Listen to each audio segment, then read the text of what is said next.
Generamos contenidos artísticos y periodismo de vanguardia para que sepas lo que realmente pasa.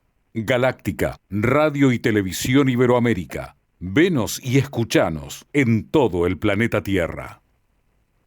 Hola Buenos Aires, hola Argentina, hola mundo, hola planeta, hola galáctica. Aquí estamos, una semana más empezando nuestro informe semanal por Galáctica, Radio y Televisión Digital. Bueno, muchísimas gracias nuevamente a todos vosotros que estáis ahí del otro lado. Os agradecemos profundamente por vuestra participación, por aportarnos ese, ese apoyo incondicional que es la audiencia, ¿no? Así que muchísimas gracias a todos y bueno, y esperemos que sigáis adhiriéndose a este proyecto y bueno, os invitamos desde luego a compartir nuestros contenidos en vuestras redes sociales, sea cual sea, y bueno, y nada, darnos el me gusta, el like, que nos ayuda muchísimo, ahí sea por donde sea que nos estéis mirando. Bueno, saludo a los compañeros de Galáctica también, a Pedro Guberman, nuestro director, bueno, a Micaela también que nos saca al aire, y bueno, y a todo el equipo que conforma Galáctica. Muchísimas gracias por estar ahí del otro lado a todos y bueno, vamos a empezar. Hoy vamos a hablar de la cultura de la cancelación o del cancelamiento. Bueno, hay unos que dicen cancelamiento, otros dicen cancelación. En inglés es cancel culture. ¿Qué es esto exactamente? ¿Qué es cancelar a alguien? Y es una cuestión compleja que trae muchísimos dilemas filosóficos, ¿no? Bueno, ¿de dónde viene ese informe? Días atrás en Brasil, un periodista, un periodista defendía la libertad absoluta de expresión. Entonces, bueno, era una discusión entre tres personas, una persona más de izquierda, otra más de derecha, otra más de centro derecha quizá, pero bueno, la discusión era en torno a la libertad de expresión, ¿no? Porque bueno, el contexto, para que sepáis, es que, bueno, que probablemente Lula, que sería candidata a presidencia por las próximas elecciones, quería regular Internet. En ese contexto era la discusión, entre otras cosas, pero bueno, el periodista dijo, el que conduce el podcast, ¿no? Dijo que la libertad de expresión tendría que ser absoluta, incluso en el caso de ideas tóxicas para la sociedad, como por ejemplo ideas nazistas, ¿no? Bueno, y entonces, evidentemente que el ejemplo fue muy infeliz, evidentemente que el periodista no es nazi, evidentemente que no, no defiende el nazismo, pero evidentemente que la idea fue absolutamente infeliz, ¿no? Porque no se puede utilizar una atrocidad, una atrocidad como fue el nazismo o el fascismo o cualquier forma de absolutismo de Estado, ¿no? Para justificar o para ilustrar un ejemplo de libertad de expresión. Entonces, hubo ese debate en Brasil toda la semana, el debate, bueno, salpicó en lo internacional, salió en New York Times, y vamos aquí a intentar comprender un poco la situación, ¿no? Primer punto, primer punto, yo creo que el debate no tendría que pasar por la libertad de defender movimientos fascistas o gobiernos autoritarios. Incluso hubo un otro debate paralelo que era por qué el comunismo no es criminalizado, el fascismo sí, el nazismo, y vamos a hablar sobre eso también, si tenemos tiempo. Pero obviamente que todas las libertades, todas, absolutamente todas las libertades, ¿no? Tienen que ver con el límite de la libertad del prójimo. No existe libertad si no existe el prójimo. Entonces, obviamente que ese no es un objeto de discusión. Es infantil en una sociedad madura, como supongo que ya somos, ¿no? Hemos avanzado mucho con las redes sociales porque tenemos todos voz como una sociedad madura. Ese no es el punto del debate. El debate fue desviado. El debate es otro. El debate aquí es otro. El debate es si los límites de la libertad de expresión, si eso tendría que ser objeto del Estado. Ese es el debate. ¿Me entendéis? Ese es el verdadero debate, ¿no? Si el Estado tiene la atribución de decir qué es lo correcto y qué no es lo correcto. Porque precisamente el Estado es el que regula y bueno, en el caso, por ejemplo, de Lula, que podría ser presidente de Brasil, él ya dijo que va a regular Internet.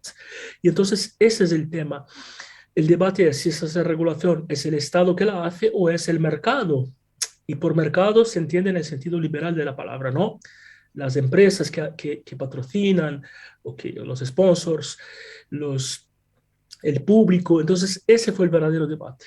Bueno, ahora vamos a tratar del otro tema, eh, de por qué el nazismo está criminalizado, la apología del nazismo está criminalizada en algunos países, no todos, en Estados Unidos no, por ejemplo, existe partido nazista en Estados Unidos, partido nazi en Estados Unidos, y por qué el comunismo, que mató más gente que el nazismo, no está criminalizado, ¿no? Y quizá la semana que viene o en algún otro momento haga un video explicando bien las diferencias entre nazismo, fascismo, socialismo, comunismo, liberalismo, democracia. Vamos a entender un poco eso, ¿no? Porque la gente contrapone a veces socialismo con capitalismo y y no es opuesto de ninguna manera. Vamos a entender eso más adelante. Por ahora vamos a concentrar aquí en el tema de la cancelación. Entonces, a esa pregunta que se hizo esa semana en Brasil y en algunos países, salpicó también, es ¿por qué el nazismo está criminalizado y el comunismo no? ¿No? En la libertad de expresión, en los límites de la libertad de expresión. Bueno, la respuesta es muy sencilla. Eh, Obviamente que el comunismo mató muchísima gente, pero hay que entender también, hay que entender filosóficamente el punto, hay que ir hay que profundizar más en el pensamiento, ¿no? En la reflexión, porque si no estamos muy en la superficie y no lleva a nada un debate superficial. Bueno, el principio del nazismo, el principio fundacional, la existencia misma del nazismo está basada en la existencia de razas, ¿no? Que ni siquiera existe desde el punto de vista biológico. Pero bueno, la existencia del nazismo está basada en la existencia de razas, siendo para el nazismo la raza aria o ariana la raza superior. Y entonces, digamos, el mismo principio de la existencia de esa ideología ataca la existencia de otro ser humano. ¿Me entendéis la diferencia? Ataca la existencia, es decir, esa persona, bueno, en el caso, el pueblo judío fue el más atacado, ¿no? Entonces, en el caso del nazismo, por solamente ser judío, esa persona tiene que morir, tiene que desaparecer, no puede estar en sociedad. Entonces, el nazismo tiene como principio eso. Ahora bien, vamos al comunismo. El comunismo como principio tiene la lucha de clases, la desigualdad social. ¿Me entendéis la diferencia? No es lo mismo. Entonces, sí es cierto que el comunismo en los países en que fue aplicado, ¿no? O el socialismo comunista, el socialismo marxista, porque vamos a ver que existe el socialismo capitalista también, por eso voy a hacer otro informe sobre eso. Pero el comunismo, como fue aplicado en los países dictatoriales, ¿no? Por ejemplo, la Unión Soviética, Cuba, China y ahora, bueno, de cierta forma también está ese camino en Venezuela, porque es un socialismo también de corte comunista, marxista. Entonces, ese sistema, vamos a hablar de la Unión Soviética, mató muchísimo más que el nazismo. Stalin mató muchísimo más que Hitler. Pero el tema no es el comunismo en sí, el tema es esa aplicación del comunismo, porque el comunismo que fue aplicado o socialismo que fue aplicado en una dictadura. ¿Me entendéis la diferencia? Por ejemplo, los países del norte de Europa son socialistas. Por ejemplo, Suecia, Noruega, los países nórdicos son socialistas, son socialdemócratas, es decir, que mezclan el capitalismo con lo social. ¿Me entendéis? Entonces, la diferencia por qué evocar el comunismo no está criminalizado y evocar el nazismo sí está criminalizado es porque el nazismo per se, el principio del nazismo tiene que ver con la no existencia de otro ser humano. Y el principio del comunismo tiene que ver con la igualdad entre los seres humanos. ¿Me entendéis? Entonces, lo que sí se podría, por ejemplo, prohibir, criminalizar, en el caso que fuera porque ese es otro debate que no lo voy a tener aquí ahora, porque eso es mucho más complejo. Pero lo que sí se podría, por ejemplo, igualar con el nazismo, en todos casos sería el stalinismo o cualquier régimen que mata gente, cualquier régimen que destruye vidas, y sea por la razón que sea ahora. Ahora sí, que ahora no nos tenemos que quedar solamente en los regímenes que matan personas, porque si vamos al caso, el comunismo, como fue aplicado en la Unión Soviética, de la manera como fue aplicado en la Unión Soviética, también mató gente y mató por no ser, por pensar diferente, por pensar distinto. Entonces hubo censura de prensa, censura de pensamiento, un montón de cosas. Bueno, el pensamiento todavía no, pero estamos ahí, con las tecnologías que hay, hasta me da miedo a veces.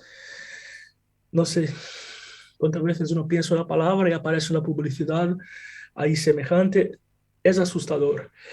Pero ese es el tema. Hubo un periodista en Brasil que es defensor absoluto de la libertad, y ese periodista, bueno, hizo un saludo cuando terminó de hablar sobre ese tema, levantó la mano, eh, y bueno, y dijeron que estaba haciendo un saludo nazi. Entonces, también tenemos que separar lo que es una apología, lo que es un crimen y lo que es una cancelación raza infundamentada. Porque ese es el problema. Existe una cultura de la cancelación también, que eso sí, que también tiene un corte nazista, también tiene un corte fascista, también tiene un corte autoritario, totalitarista, ¿me entendéis? Entonces hay un límite que es muy fino y muy complejo y muy difícil de encontrar. Y es precisamente eso que es el debate que tenemos que tener. ¿Dónde termina mi libertad de expresión? ¿Dónde comienza la del prójimo, ¿no? Y hasta ese punto, que mi libertad no invade la tuya, hasta ese punto yo tengo que ser absolutamente libre. Ese es el primer debate. ¿Cómo se descubre ese límite, ¿no? En sociedad. Bueno, eso tiene mucho que ver con la moral también, ¿no? Obviamente tiene que ver con la ética, pero también tiene que ver con la moral.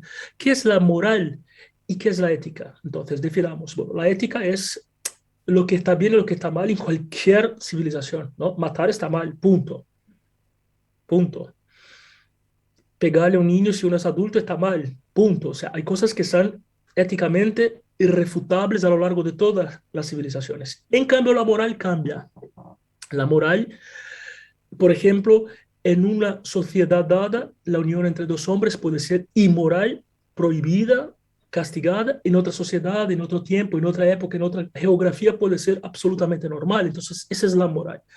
Entonces, las cuestiones de cancelación o cancelamiento, como dicen algunos, también tienen que ver con la moral de la sociedad. Entonces, esa es una de las cosas que debería regular. La otra discusión que tenemos es quién regula eso. ¿Quién es el cancelador? ¿Es el Estado o no es el Estado? Y ese es el punto también, ¿no? Ese es el punto y era el punto del debate. Era el punto del debate. Porque eso tiene que ver con una de las cuestiones importantes que está en nuestra agenda actual de lo que se llama globalismo versus globalización, que eso es otro tema. Los estados más de izquierda, no me gusta mucho eso de izquierda, de derecha, no me gusta mucho, pero lo voy a usar aquí a nivel ilustrativo. Los estados más de izquierda tienen la tendencia a tener, por ejemplo, más injerencia en la educación en la vida familiar, en la forma como los padres educan a sus hijos, etc. Y los estados más de derecha tienen la tendencia de ser más, delegar más a la familia, pero también tienen más valores religiosos, etc. Entonces, es un debate complejo de tenerse en una democracia, porque la democracia tiene que ver con la libertad, ¿no? ¿No es cierto? Tiene que ver con la libertad. Y la libertad de expresión es sagrada. Pero la libertad solo existe cuando hay límites. No os olvidéis de eso. Si yo estoy solo en mi casa, con las puertas cerradas, las ventanas cerradas, el teléfono apagado, y digo todo lo que quiero, eso no es libertad. Eso no es libertad. La libertad existe solamente cuando existen límites. Eso es muy importante que quede claro. ¿Está bien? Así que bueno, os dejo ya esa pequeña píldora para reflexión. Ese tema es extenso y vamos a seguir tratándolo. Nos queda pendiente hablar de la diferencia entre el socialismo, el comunismo y el capitalismo. Si el socialismo es capitalista o si no es capitalista. Y si hay contradicción entre los dos o si no hay contradicción entre los dos. y qué rol juega el cristianismo en toda esa movida. Así que bueno, os esperaré como siempre la semana que viene aquí por Galáctica Radio y Televisión Digital. Saludos a todos, muchísimas gracias por haber compartido. Os esperamos la semana que viene. Generamos contenidos artísticos y periodismo de vanguardia para que sepas lo que realmente pasa. Galáctica, Radio y Televisión Iberoamérica. Venos y escuchanos en todo el planeta Tierra.